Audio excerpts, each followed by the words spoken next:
খেলাপি ঋণের সংজ্ঞা আরও কঠোর করা হয়েছে। নতুন সংজ্ঞা অনুযায়ী কোনো ঋণ বা ঋণের কিস্তি নির্ধারিত সময়ের মধ্যে পরিশোধিত না হলে পরদিন থেকে মেয়াদ উত্তীর্ণ হবে। পরিশোধ বা নবায়ন করা না হলে ৩ মাস পর্যন্ত ঋণ মেয়াদ উত্তীর্ণ থাকবে। ৩ মাস পর থেকে তা খেলাপি হিসাবে চিহ্নিত করা হবে। বাংলাদেশ ব্যাংক থেকে একটি সার্কুলার জারি করে বাংলাদেশ ব্যাংকগুলোর প্রধান নির্বাহীদের কাছে পাঠানো হয়েছে। নতুন এই নির্দেশনা আগামী বছরের ১ এপ্রিল থেকে কার্যকর করা হবে। সার্কুলারে বলা হয়েছে যে চলমান ঋণ, কৃষি ঋণ, মেয়াদি ঋণ সহ সব ধরনের ঋণ বা ঋণের কিস্তি ১ এপ্রিল থেকে নির্ধারিত সময়ের মধ্যে পরিশোধিত না হলে পরদিন থেকেই তা মেয়াদ উত্তীর্ণ বলে গণ্য করা হবে। নতুন সংজ্ঞায় মেয়াদ উত্তীর্ণের ৩টি ধাপ সৃষ্টি করা হয়েছে। আগে ছিল একটি ধাপ। ঋণটি যাতে চূড়ান্তভাবে খেলাপি না হয় সেজন্য ব্যাংকগুলোকে তদারকি বাড়াতে এই সব ধাপ বাড়ানো হয়েছে।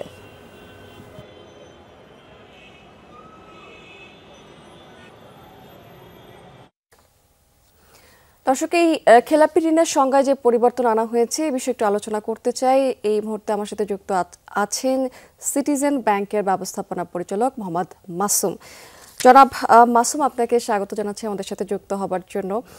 এই যে খেলাপি ঋণের সংজ্ঞায় পরিবর্তনের কথা একটু আগে বলছিলাম, এই খেলাপি ঋণের সংজ্ঞা আসলে কী ধরনের পরিবর্তন আনা হয়েছে একটু জানতে চাই, এবং এতে করে খেলাপি ঋণের উপরে আসলে কী ধরনের প্রভাব পড়বে, এটি কি আসলে বেড়ে যাবে কিনা একটু বিস্তারিত জানতে চাই আপনার কাছে।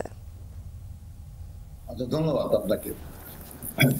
আমরা জানি যে লোন প্রভিশনিং কিন্তু একটা যে কোনো ব্যাংকের ব্যালেন্স শিটটাকে রিং ফেন্সিং করে, এবং এটা কিন্তু ব্যাংকে অনেক রিস্ক থেকে প্রোটেকশন করে, এবং যেটা লোন প্রভিশনিংটা এটা হলো একটা ব্যাংকের ক্যাপিটালের কুশন হিসাবে কাজ করে। তো আমরা ইন্টারন্যাশনাল যে অ্যাকসেপ্টেড প্র্যাকটিস অর্থাৎ এক্সপেক্টেড ক্রেডিট লস এবং আইএফআরএস যেটা ইন্টারন্যাশনাল ফাইন্যান্সিয়াল রিপোর্টিং স্ট্যান্ডার্ড 9/2027 মধ্যে যেটা ইমপ্লিমেন্টেশন হবে সেটাকে সঙ্গে অ্যালাইনমেন্ট করেই এই সিদ্ধান্তগুলি নেওয়া হয়েছে, যেহেতু আমরা ইন্টারন্যাশনাল অ্যাকসেপ্টেড প্র্যাকটিসের কাছাকাছি চলে যেতে পারি। কিন্তু আমাদের দেশে যে ইভলভিং সোশিও ইকোনমিক ডাইনামিক্স, এটার ইম্প্যাক্টটা কি হবে সেটাও চিন্তা করার ব্যাপার আছে।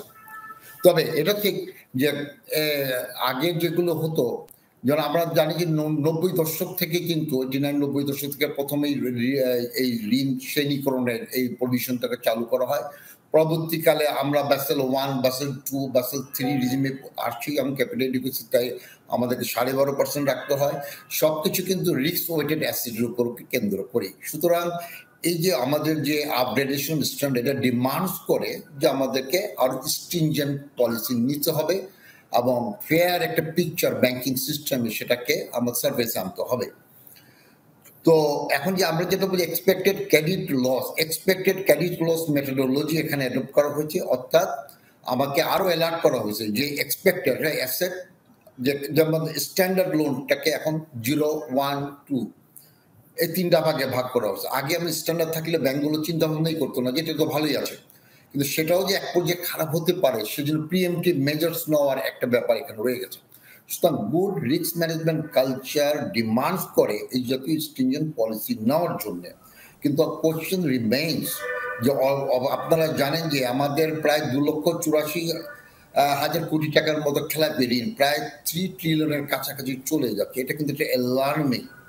কিন্তু ওভারঅল ব্যাংকিং সেক্টরে যদি খেলাপি ঋণ বেড়ে যায় তাহলে সমস্যাটা হলো আমাদের ওভারঅল কান্ট্রি বা সোভারিন রেটিং এর উপর একটা ইম্প্যাক্ট আসে। সুতরাং সেক্ষেত্রে আমাদের যে ইভলভিং সোশিও ইকোনমিক ডাইনামিক্স যে একটা চ্যালেঞ্জ, একটা অ্যাডভার্সিটির মধ্যে আছে, এইটার জন্য আমাদের বিজনেস যারা আছে, যারা বিজনেস পিপল, তারা এই স্ট্রেসটাকে কতখানি অ্যাবজর্ব করতে পারবে, মানে in the light off the present ground reality, সেটাও কিন্তু আমাদের সেটা একটু দেখার বিষয় রয়েছে। মোহাম্মদ মাসুম, আরেকটি বিষয় যে এই যে প্রভিশনিং সংরক্ষণের তো এক ধরনের পরিবর্তন আনা হয়েছে, এতে আসলে ব্যাংকগুলোর উপর কোনো ধরনের চাপ বাড়বে কিনা এবং মুনাফা কমে যাওয়ার কোনো আশঙ্কা আছে কিনা? আমরা ইন্টারেস্ট রেট বাড়াচ্ছি, এই ইন্টারেস্ট রেট বাড়াবার যে একটা হলো সেটার জন্য কিন্তু এমনি তাদের কষ্ট ডুইং বিজনেস একটু বেড়েই যাচ্ছে, কিন্তু তারপরেও স্টেট সিচুয়েশনে আমাদের কাউন্টার পার্টি যারা বড়রা আছে তারা কিভাবে এটাকে অ্যাবজর্ব করবে সেটাও দেখার ব্যাপার আছে। এটা ভালো কথা যে আমরা ইন্টারন্যাশনাল স্ট্যান্ডার্ডে যাচ্ছি, এবং ইন অ্যালাইনমেন্ট উইথ বাসেল 3 যেমন আইএফআরএস যেটা 9 সেটা আমাকে ইমপ্লিমেন্টেশন করতে হবে।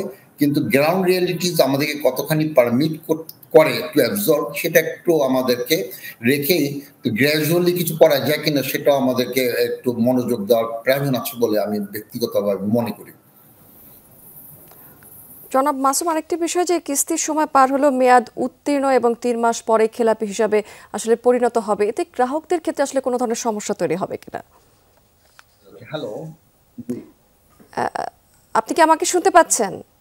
হ্যাঁ এখন শুনতে পাচ্ছি। আচ্ছা, কিস্তির মেয়াদ পার হলে এবং উত্তীর্ণ হলে এবং ৩ মাস পরে খেলাপি হিসাবে পরিণত হবে, এতে আসলে এই যে এই সিদ্ধান্তগুলো নেওয়া হয়েছে, এই সিদ্ধান্তগুলো আসলে গ্রাহকদের ক্ষেত্রে কোনো ধরনের সমস্যা তৈরি করবে কিনা বা চাপ তৈরি করবে কিনা?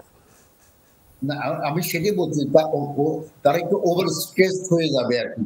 এই যে result of this overall economy একটু কোন পর্যায়ে যাবে সেটাও দেখার ব্যাপার আছে আর কি। সেটা আমি বলছি। এটা ভালো কথা যে আমরা কিন্তু একটা কোয়ালিটেটিভ চেঞ্জের দিকে চলে যাচ্ছি এবং সেখানে ফেয়ার ডিসক্লোজার, কেন এতদিনে ব্যাংকিং সেক্টরের উপরে যে আপনার গভর্নেন্সের অভাবে যে অবস্থা, একটা শোচনীয় অবস্থা সৃষ্টি করেছে, ব্যাংকিং সেক্টরটা কিন্তু একটু ডোলড্রামসের মধ্যে আছে। এমতো অবস্থায় এই স্ট্রেসটা কতখানি ব্যাংকগুলো অ্যাবজর্ব করতে পারবে সেটাও কিন্তু একটু দেখার ব্যাপার রয়ে গেছে। সেই বলছিলাম আর কি যে আমাদের যাতে এই গুড গভর্নেন্স যদি ইনশিওর করা যায় এবং এই যে আমার যে নীতিমালা প্রভিশনে যেটা stringent by nature of the very much stringent undoubtedly, তখন কিন্তু ব্যাংকগুলো আস্তে আস্তে কিন্তু একটা গ্র্যাজুয়েশন হবে in terms of the performance এই স্ট্রেসটাকে অ্যাবজর্ব করার মতো। এখন কিন্তু এই স্ট্রেসটাকে অ্যাবজর্ব করার মতো আমার বোরারের অবস্থানও নেই, ব্যাংকের অবস্থানও কিন্তু ওই পর্যায়ে নেই। তো একটু চিন্তা করার ব্যাপার আছে যে আমরা একটা গ্র্যাজুয়ালি এগুলিকে অ্যাবজর্ব করবো কিনা, সেটাই বলছি। কেননা দেশের কান্ট্রি রেটিং যদি কোনো কারণে ডাউনগ্রেড হয়ে যায়, আপনারা জানেন মুদিজ ওয়ান নচ ডাউনগ্রেড করেছে, এটাও একটা ইম্প্যাক্ট আছে। কিন্তু এই ইম্প্যাক্টের ফলে আমাদের বিভিন্ন দেশে আমাদের যে এলসি তার অ্যাকসেপ্টেবিলিটি বা কনফার্মেশনের পর অনেক বেড়ে যাওয়ার সম্ভাবনা, কিন্তু আমরা রিস্কে পড়ে গিয়েছি। এমতো অবস্থায় এই সার্কুলারটা আমরা অবশ্যই সাধুবাদ জানাই। এটা কোয়ালিটেটিভ চেঞ্জ আনার জন্য একটা গুরুত্বপূর্ণ একটা সিদ্ধান্ত, কিন্তু এটা আমরা ওভারনাইট আমার বাস্তবায়নে গেলে আমরা আরো স্ট্রেসড হয়ে যাবে কিনা ব্যাংকিং সেক্টর, সেটাও দেখার ব্যাপার রয়ে গেছে। সেটাই আমি হাইলাইট করতে চাচ্ছি। এই সংজ্ঞায় এই ধরনের পরিবর্তন আনাতে আসলে কি ধরনের ইম্প্যাক্ট পড়বে সেটা আসলে সময়ের ব্যাপার এবং দেখার বিষয়। অনেক ধন্যবাদ আপনার মূল্যবান মতামতের জন্য।